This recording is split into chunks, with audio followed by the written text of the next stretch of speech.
what do you hope that this silver medal does for you? I mean, your financial problems have been pretty well publicized. Is it maybe going to help that way? Is there any other way in which you can use this to make your life better or anyone else's life better?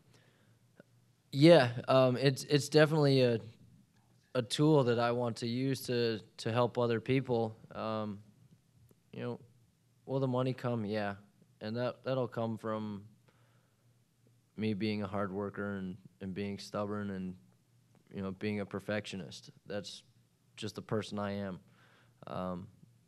I've already earned everything that I've wanted from this medal. And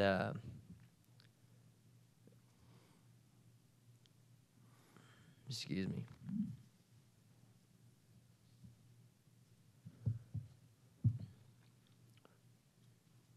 This medal represents me overcoming everything.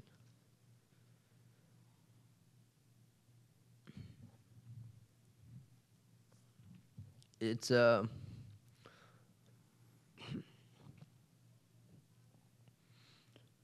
it's my gift to myself.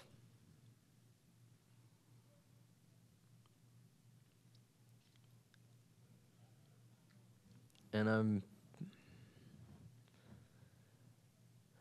ecstatic. You know, I'm extremely happy with the way things are turning out in my life. And I'm just happy. I wrote on a piece of paper that I wrote, I can land the hurricane. And I'm sorry, I'm a little tired and emotional right now, but I crossed out can and I wrote will.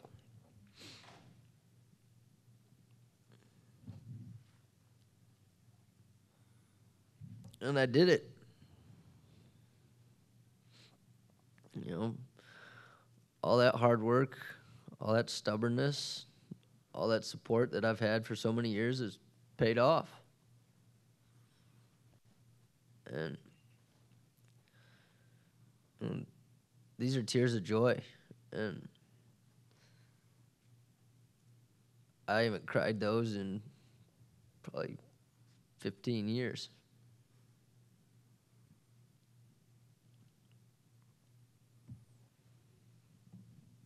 Lisa Dillman, Los Angeles Times. When did you do that? When did you cross that out? And That would be yesterday around noon when I was getting ready. And we keep a daily journal with our jumps and things to try and get us motivated and things that we need to work on, things like that. And I grabbed a piece of paper out of it and I wrote, you know, I will land the hurricane. And it was interesting because being in a sport where you're competing against other individuals, you really care about what other people score, or, you know, in my sport, it would be what other people score. It'd be the same as racing, what other people's times are. And, you know, I'm always calculating where I'm at, you know, based on everybody else. And I don't know what happened this week, but I didn't care.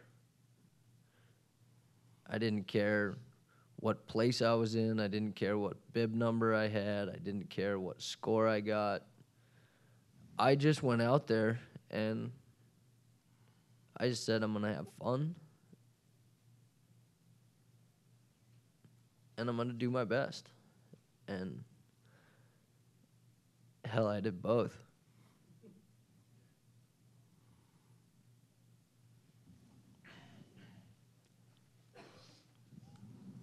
Eric Williams with Ski Racing. Congratulations, Speedy. Thanks, man. Talk about, you know, this is the only podium finish for the U.S. aerials team all year, and obviously you've given a lot of credit to your teammates and your coaches. Just talk about sharing this medal with them. Yeah, I think being in an individual sport, people really think that it has to do with that one person. And yes, this was the only podium for our team this entire year, but nobody saw how well everybody was jumping outside of competition. In a competition, we'll take 25 practice jumps, 30 practice jumps, and the ones that count will be either 1 or 2 each week at a World Cup. And yes, those are the ones that you want to land, but that's 4% of the jumps you're going to take in a week. And so if everybody saw Ryan St. Onge's jumps this year, from a media standpoint, you guys wonder why he was jumping so horribly. And he wasn't competing the way he wanted to, but I was more afraid of Ryan than I was of Anton, hands down. Ryan's jumping is nearly perfect, and I haven't seen anybody who I would say that about.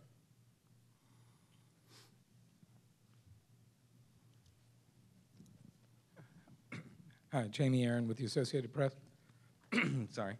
It's okay. Had you ever had that serenity before that you talked about that you've had this week? And have you ever challenged yourself, writing something down like that? No and no. I've always been very competitive. I've always wanted to know where I stood against other people. In 2005, it was becoming a problem with me comparing myself to everybody else, to where I started losing the globe. And luckily my coach sat me down and was like, look, you need to focus on yourself and not worry about everybody else. And I was able to end up winning the globe that year. But, I used to be very competitive. I used to care extremely about how I did against everybody else. And I can't tell you what changed. I can't tell you why things were different. I was just at peace. And with writing things down, yes, I do. I have goals every day that we write down. I have long-term goals, I have short-term goals, and I have immediate goals, so like a daily goal. And so, I'm used to achieving those goals, and B, on the other hand, I'm used to not achieving those goals. But it wasn't so much of a goal as it was an affirmation, just telling myself that you can do it. That I will land the hurricane. And I did. I'm happy.